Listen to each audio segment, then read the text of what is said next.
Loose lips sink ships. Truer words were never spoken. Now, that phraseology came from Great Britain around the time of the World War, when the Brits were convinced, rightly so, that spies were everywhere. So if you knew anything about the battle raging across the world, keep your pie hole shut. Well, it didn't always work, and today is a prime example of a murder suspect busted in a police station after he incriminates himself when detectives leave the room. Is nobody watching TV? Don't they know there's somebody on the other side of that mirror watching you? Or that there are cameras watching you that pick up audio as well? What cave is this guy living in? He's got to be living under a rock in a cave on the other side of the world with definitely no cable TV, or he would have seen Jinxed, for Pete's sake, where millionaire Robert Durst said, "Of course I did it," under his breath, and it was caught on a microphone. Anyway, he did it, and he went years without being caught until his inadvertent loose lips sunk his ship. I'm Nancy Grace. This is Crime Stories. Thanks for being with us here at Crime Stories and on Sirius XM 111. How did the whole thing start? Well, of course, at a liquor store. Take a listen.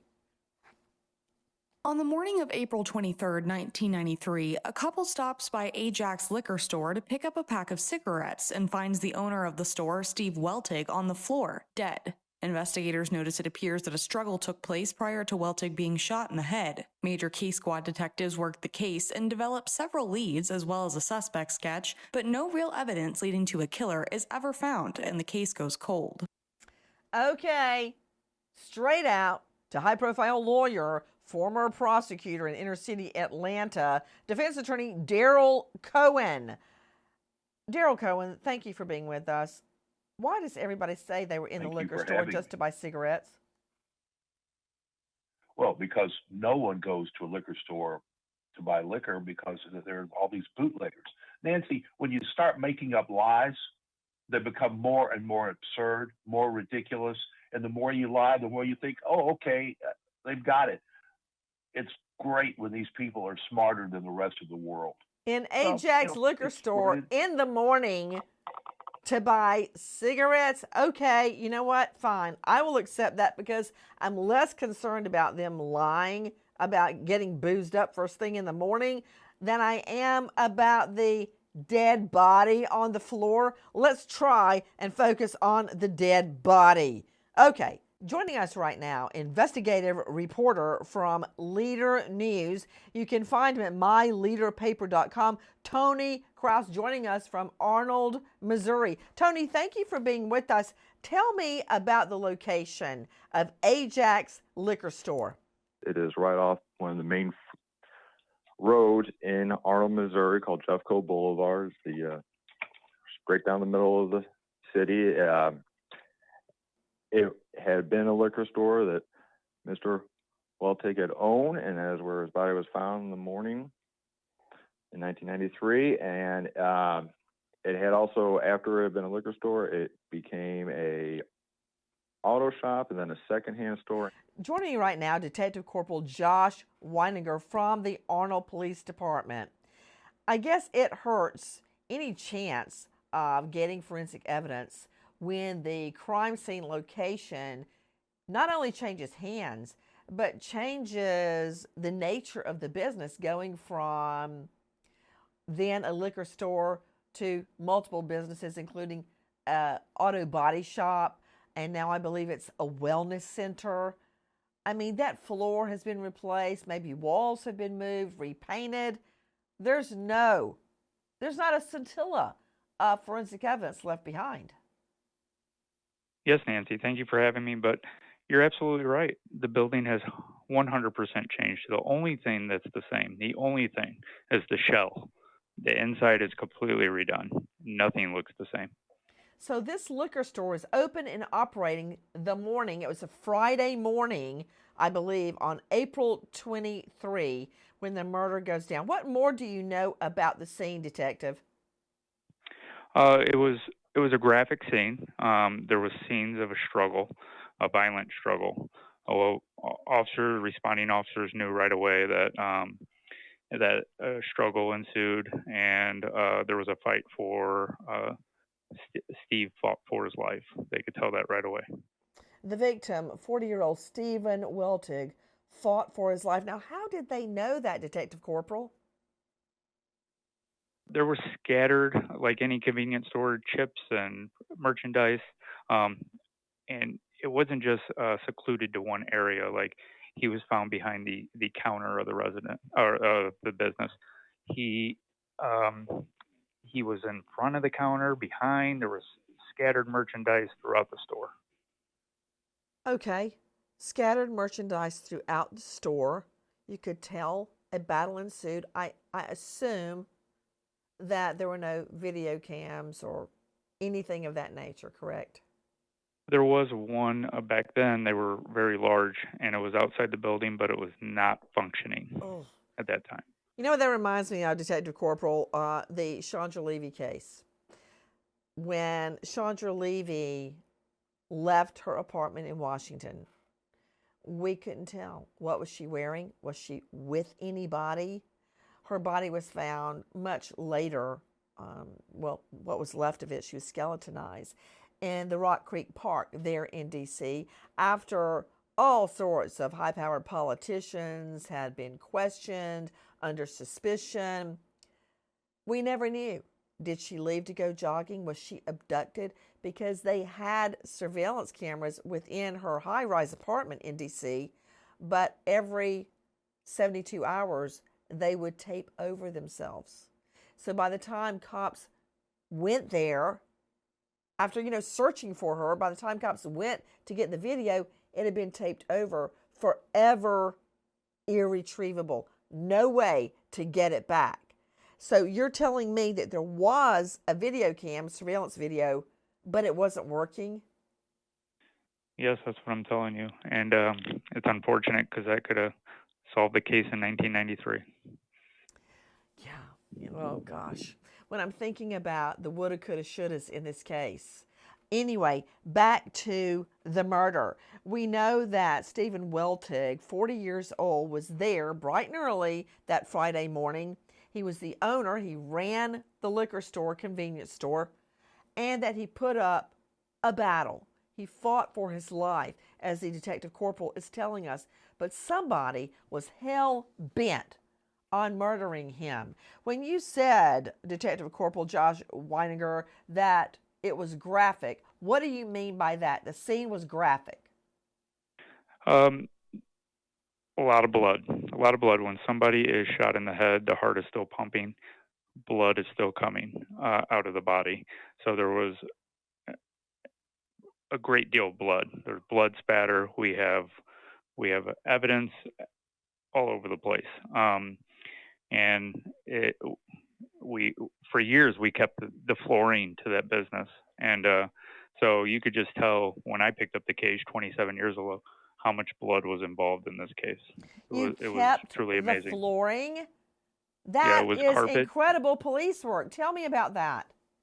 The officers, the detectives that investigated at the time, there was obviously modern police work has taken over with technology, but back then I think they did a decent job of processing that crime scene.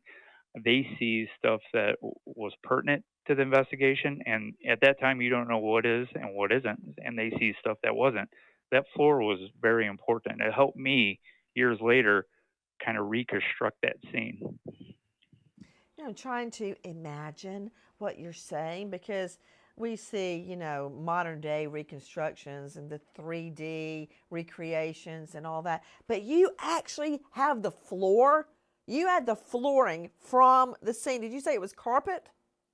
It was carpet. And I worked this case with Detective Brett Ackerman at the time. And he and I, we looked at this carpet for a long time and tried to put the puzzle back together 27 years later. Detective Corporal Josh Weininger joining us.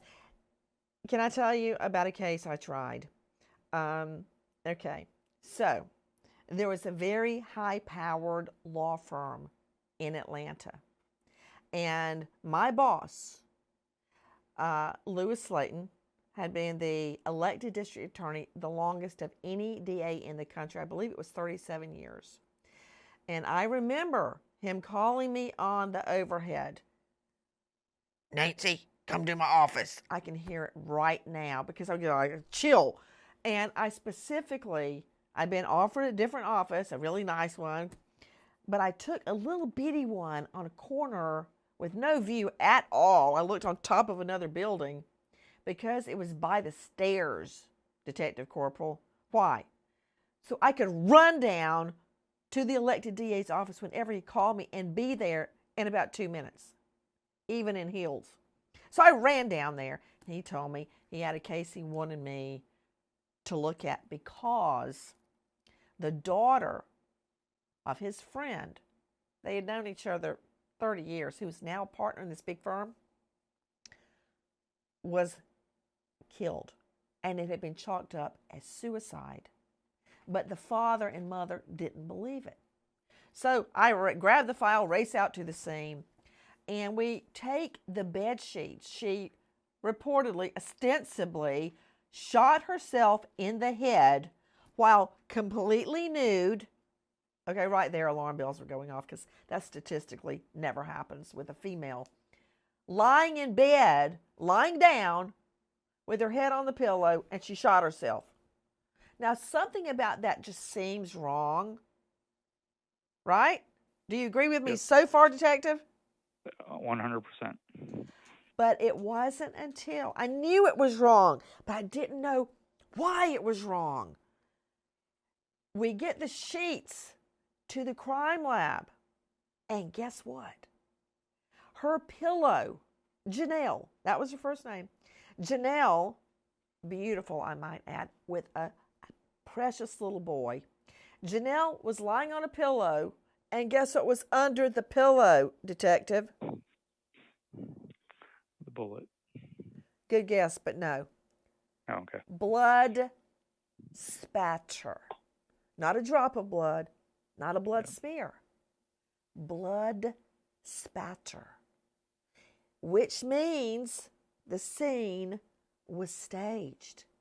If she had truly been lying on that pillow, buck naked, which, rarely happens with females, and shot herself in the head, why would there be blood spatter all underneath her pillow?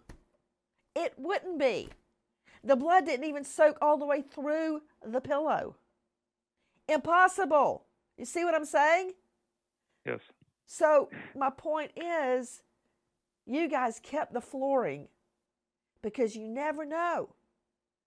As the weeks turn to months, turn to years, and you keep looking at it and looking at it and looking at it, what might dawn on you?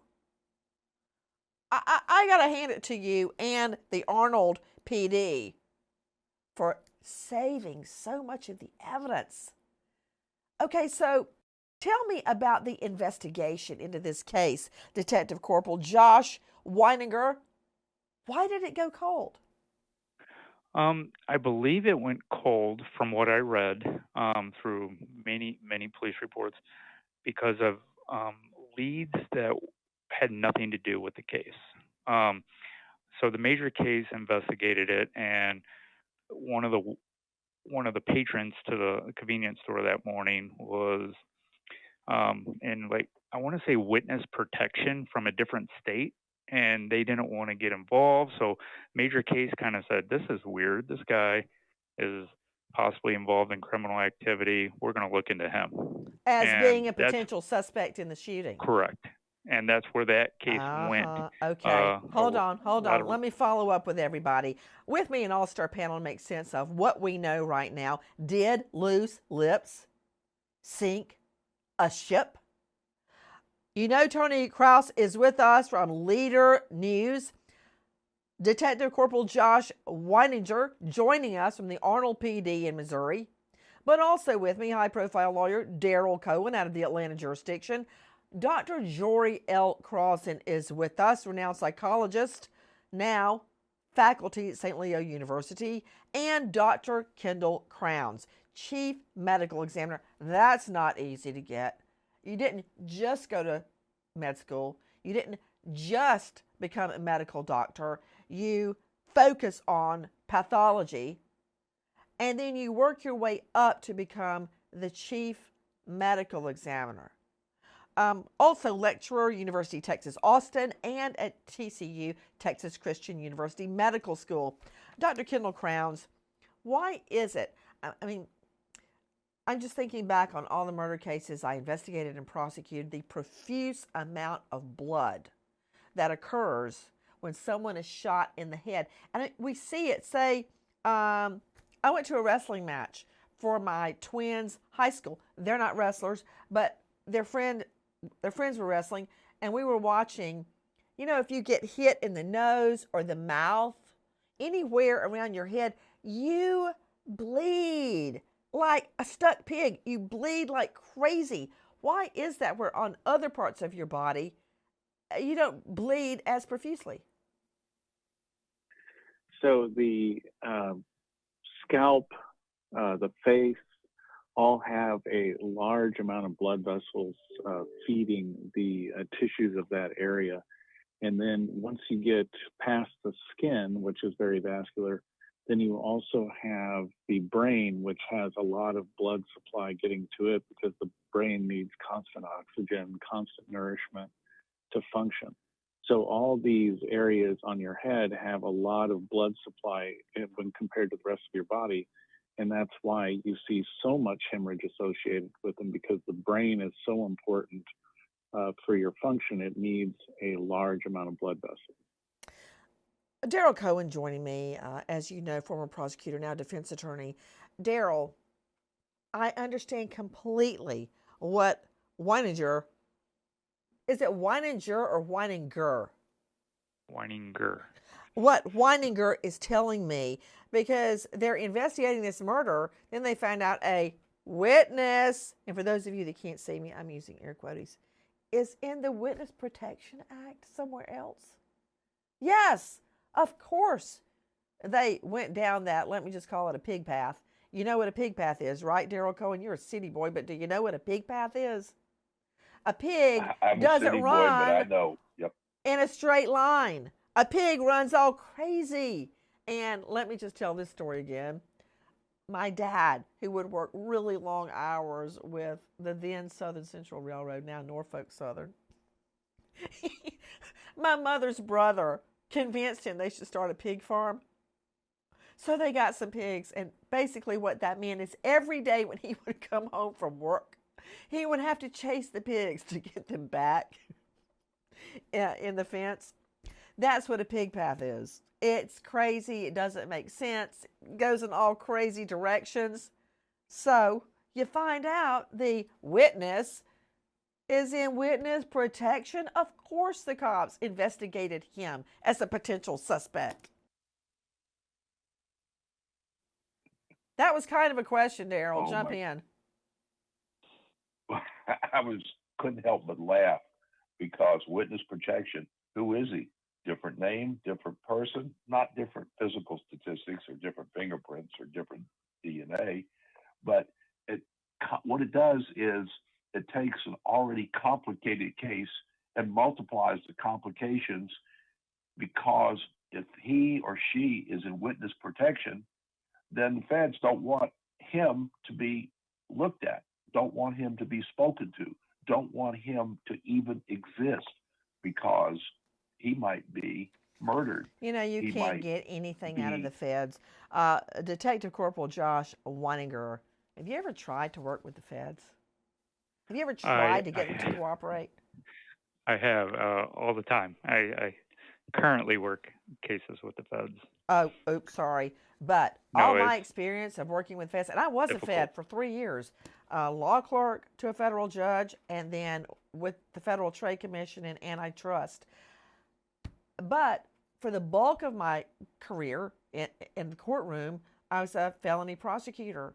And I remember one triple homicide, and I had no idea. I was working so hard to crack that case. The feds had a whole file on one of the defendants because he was involved in a huge drug trafficking trade coming straight up from Miami, stopping in Atlanta, and then moving to New York. Did I get one piece of paper from them? No, nothing. I had a triple homicide, but they thought their drug investigation was more important than 3 dead teen boys. Because they operate, Nancy, under the none your theory. None your business because we are the... Is that Daryl Cohen? Are you Weininger? No, you're not. And I threw it to him. Detective Weininger. I intercepted the ball. Detective Weininger, I mean, no wonder you couldn't get anything out of the witness at the time because the feds had a hold of him. Is that right? I believe it's very tight-lipped in the police report, and the reading the police report over. It's uncertain on who this individual is and why he was in our town, where he came from. I just know he was a person of interest at that time, and it kind of went cold pretty quick once we figured out that we should go some other direction. Some other direction as indicated by the feds. So you're kind of like between a rock and a hard spot. You think you know who did it, but the feds or another law enforcement agency take him away and encourage you to shut your pie hole. Okay, there you go. So I'm sure there were detectives on the case that always thought that guy did it, and we can't do anything about it until, bam, there's a break in the case. Listen to Rachel Bonilla, Crime Online. The murder of Steve Weltig was unsolved but not forgotten. The case has been assigned to different investigators over the years, and new leads would be generated and investigated, evidence collected. Finally, a break in the case in 2015 when reliable tips led detectives to Loril Harp. Harp's former wife contacted Arnold police in 2015 and told them Loril Harp shot Weltig. What? Isn't it great? Bitter, angry ex-wives call the police and try to rat their ex out for a murder. You know, back to you, Daryl Cohen. I've spoken to many civil attorneys who say they'd rather try a drug lord or a murder as opposed to a divorce case because they're pretty sure the other party, the wife or the husband on the other side, is going to take a shot at them when they walk through their living room in front of the picture window. I mean, there's a lot of animosity and hatred going on in many divorces. Look, Nancy, first of all, Yogi Berra said it best. It ain't over till it's over. Divorce cases never seem to be over, especially when there are kids involved or when one spouse or the other is exercising outside of the marriage. And emotions run so high. And when emotions run high, people do things that are just plain stupid. Pull out a gun, pull out a knife, make phone calls that they really didn't make, but oh my gosh, I forgot that they could track my phone. So divorces are horrible. That's why you see from time to time a lawyer who does family law, which I think is a misnomer. I think should be called family wars. When you see a lawyer is murdered because his client or his client's spouse decides that this lawyer is his or her enemy and let's get rid of the enemy.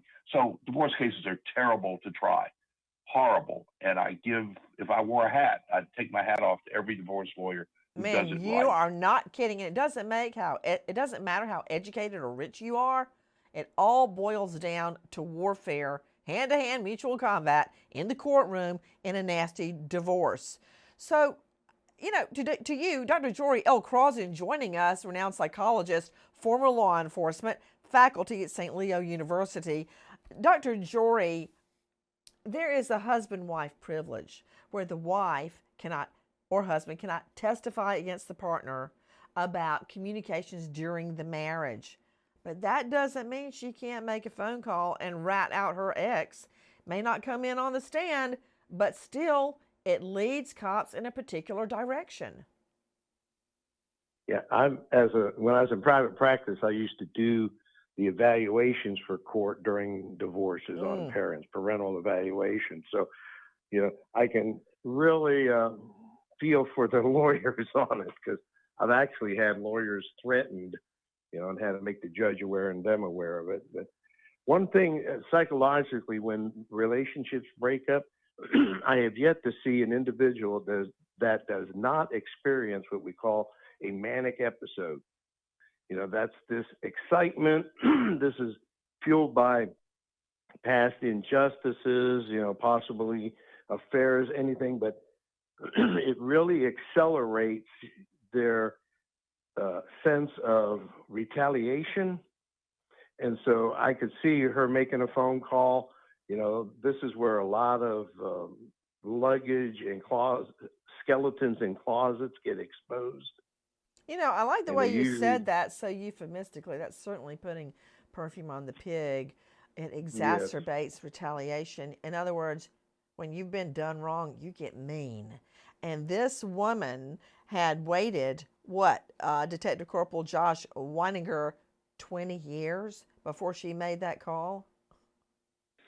Yeah, 2015 was an important year. We actually had the suspect, Loril Harp's good friend, which was also a mutual friend with Steve Weltig, and Loril Harp's ex-wife come forward. So 2015 was a very important year during this investigation. So after all these years, the bitter ex comes forward, and thank heaven she does. I had a conversation with her myself in 2020, but I believe she's still struggling with some demons from their relationship. From what I picked up during the conversation, I think there was some domestic issues that I could never iron out.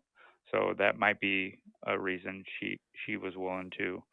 Well, thank heaven she did, Detective Corporal, because you know what? I don't want to tell you about it. I want you to hear it.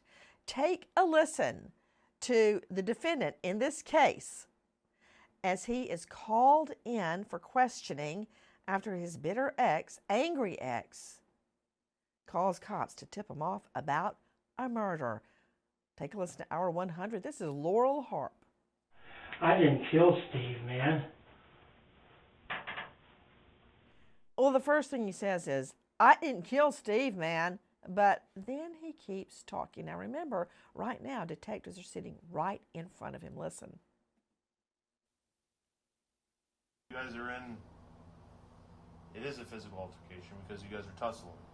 If you want to call it that, he's a punk. He's too easy. So how did it happen? How did it happen that he got a bullet hole in his head? And you're the only other person there, Laurel. How is this going to look if you don't tell us the truth? We have to speculate and tell a prosecutor. We have to guess what happened. I'm telling you the truth. I didn't shoot him. I did not shoot Steve Weltig. And he is very, very convincing. I've looked at the video as he's talking. He seems convincing, but I guess what does he want us to believe? That he gets into a, quote, tussle. That's what defendants always say when they have a full-on fight. It was a tussle. We started tussling. Daryl Cohen, have you heard that word over and over and over? A tussle? Yeah, and it's just it's a catch-all word for a fight. It's not a tussle. A tussle is you and I, or you and somebody else, or me and somebody else, just wrestling a little bit. I'm not going to wrestle with you, Daryl Cohen, okay? But that said, I was going to go to WWE. Tussle. Sorry. Take a listen to more of Loril Harp. Now remember, there's no evidence against him. All we have is his ex-wife calls in and says he's a killer. And as all of you legal eagles know, even a confession by the defendant alone is not enough under our Constitution to bring a murder case. There has to be something more than just the wife calling in. Listen. Steve Weltig, in your words, is a punk. He's weak. He grabs the gun. Yeah, he is a punk. You're like, what are you going to do with that? That's when... No, I wouldn't say that. I mean, in your head, not out loud, but you're thinking, this guy just pulled a gun on me. Yeah, I would go after him right away or got out. Yeah. Right away. So we already know you went after him right away. We just don't know if he was charging you, if you were tussling, meaning pushing each other. You said it's not really that physical, but Yeah, with him it is. we describe what it was like. Like, was it? That's what we Was he need to trying know. to punch you? Was he trying to? Well, yeah, he came after me with a gun. Do you notice right in the middle of that, Tony Krause joining us from Leader News, he says, hey, can you hand me my juice? This guy is not worried at all because all these years have passed and he knows the cops have nothing on him. Yeah, he seems pretty confident in his story that no, he did not shoot him, and yeah, and then how he's describing the, let's call it at this point a confrontation, I guess, in his eyes, says it was a tussle, and he believes they have nothing they can get him at this point, it sounds like. And there really is nothing other than the ex-wife's phone call. He says the two got in an argument and he left. He has no idea how the victim got shot in the head and ends up dead on the floor of a liquor store early on a Friday morning. Okay? Keep listening. Well, yeah, he came after me with a gun. Yeah. Well, describe that. The only thing I can remember that you're trying to tell is I remember it was a liquor store. I thought it was a bar. That there was a counter. He come out from around the counter, came at me, had a gun in his hand. As soon as he got close enough, I hit him. I grabbed his arm, and but I didn't shoot him. That's just it. I did not shoot him. And he goes on. Take a listen to our cut 107. Now remember, there he's talking to detectives, but the detectives leave the interrogation room and leave him alone. The detectives picked me up, want to ask me some questions, I guess. Yeah, I'm in Arnold police station. I have no idea what it's about. They said I'm not under arrest, but I probably will be before I leave here. Let's hear that one more time. The detectives picked me up, want to ask me some questions, I guess. Yeah, I'm in Arnold police station. I have no idea what it's about. They said I'm not under arrest, but I probably will be before I leave here. Oh yeah, by the time they finish talking to me, I'm going to be under arrest for murder. That's right. He thinks nobody is listening. He picks up the cell phone and calls somebody and goes, before I can leave here, I'm going to be under arrest. It's not the first time someone has made an accidental or inadvertent confession. This guy knows he's going to be under arrest for murder. Does the name Robert Durst ring a bell? Take a listen to our cut 141. Robert Durst was famous for being from one of the wealthiest families in New York, but most of his adult life dealt with a very dark side of life. Long suspected of being involved in the disappearance of his wife, Kathy McCormick, in 1982, he was the subject of investigations that never could figure out what happened to Kathy. Then the 2000 murder of someone considered his best friend, Susan Berman, and the death of his neighbor, Morris Black. In all the investigations, the only one that saw a courtroom was the Morris Black murder. Even though Durst chopped up Morris Black, something one would associate with a murder, not a defensive killing, Durst was acquitted of the murder. It wasn't until Robert Durst agreed to do a special on HBO that he was finally caught with his pants down, so to speak, in the bathroom with a live microphone. Robert Durst confessed, and it all played out in a program he didn't have to do. So he's in the bathroom, using the bathroom, literally with his pants down, and muttering to himself in the middle of an HBO special, still mic'd up. Take a listen to HBO's The Jinx. Or maybe this is the bathroom. Yeah, that's... You're right, this is the bathroom.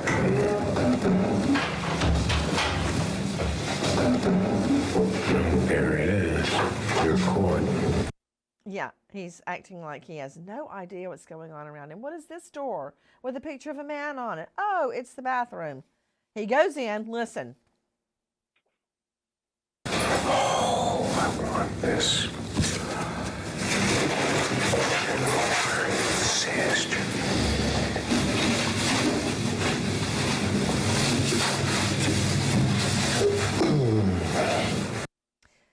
Okay, what he said right there, he's muttering to himself, is, quote, "What a disaster." He's talking about the HBO special that he has voluntarily chosen to take part in.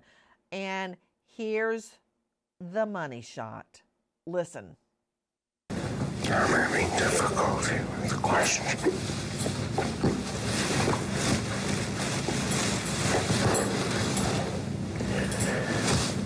What the hell are you talking about?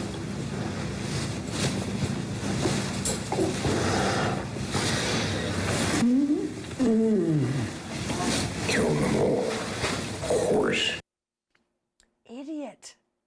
He says, all alone in the bathroom, "I'm having difficulty with the question. I killed them all, of course." And who do we mean by of course? His wife, Morris Black, and his best friend, Kathy Berman, who knew he murdered his wife. There are so many other examples. Robert Durst is just one of them who makes a, quote, accidental confession. To you, Daryl Cohen, nothing under our Constitution protects you from accidental or unknowing confessions being brought in at court.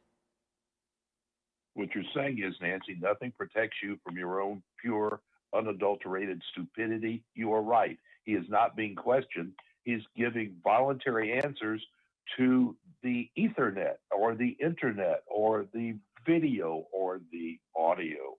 No, you can't be protected from yourself unless you're smart enough to do what a certain judge was told years ago when I prosecuted in front of him.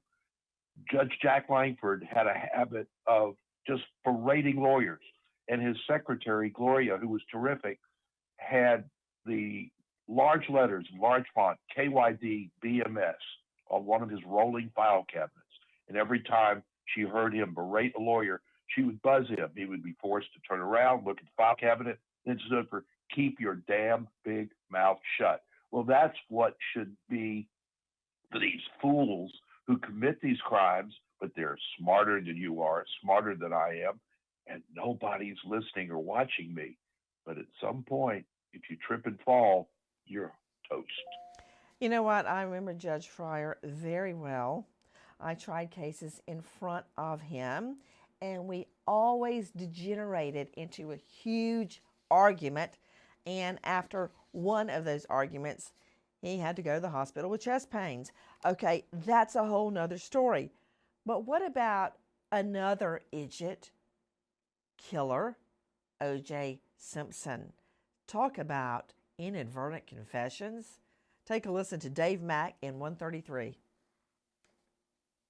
Chris Darden, the O.J. Simpson prosecutor, during an appearance on the TV show The View, claims O.J. Simpson confessed to the crime.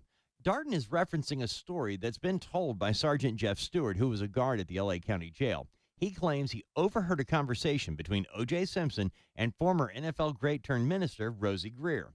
Rosie Greer was visiting O.J. Simpson as a minister, and Sergeant Stewart claims he heard Simpson yell, "I didn't mean to do it. I'm sorry." He then claims Rosie Greer told O.J., "O.J., you've got to come clean. You've got to tell somebody." Sergeant Stewart did in fact testify during the O.J. Simpson trial, but he was only allowed to say that he heard a statement. He couldn't say what the statement was. Simpson's defense argued statements between inmates and clergy is protected, and Judge Lance Ito ruled the full accounting could not be admitted as evidence. Normally, communications between clergy and a defendant are kept secret. However, if you violate or pierce the privilege by screaming it out so all the sheriffs hear it, then you typically lose the privilege. It's like you're talking to your lawyer at a dinner party and everybody can overhear you, so you have waived the privilege by speaking in front of other people. Of course, Lance Ito chose his own unique interpretation of the law and did not let Simpson's confession in. But what about this idiot, William Corzon? Take a listen to what he asked the police. Talk about an inadvertent confession. Dave Mack in 139.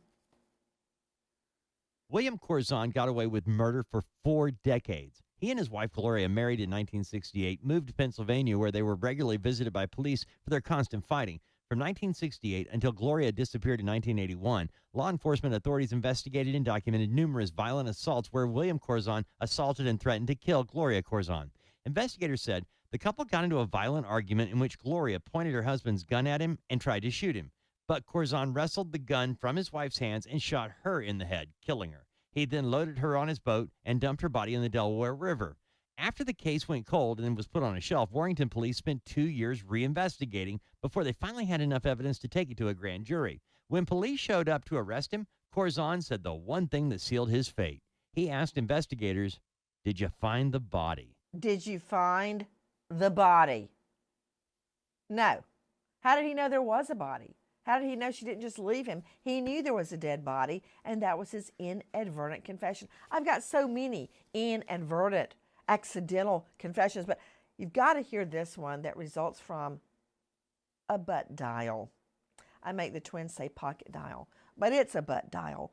Take a listen to the story of Aaron Burrell, the true story in 140. In the world of crime, it's the victim that usually calls 911. Roswell, New Mexico authorities answer the 911 call expecting someone to need help, but this time it's a butt dial, an unintentional dialing of 911. 911 dispatch is about to disconnect the call when they hear 37-year-old Aaron Burrell talking about a home he just burglarized with his partner in crime, Yvonne Thyberg.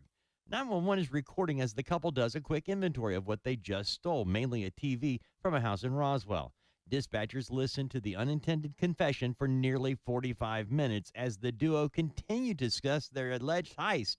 Police went to the home address that was mentioned in the call, and it had been robbed.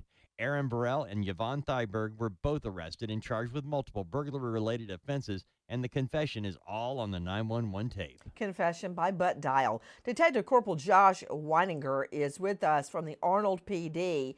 So this guy, when he sees the detectives, we're back to our case in chief, the defendant in this case, Loril Harp.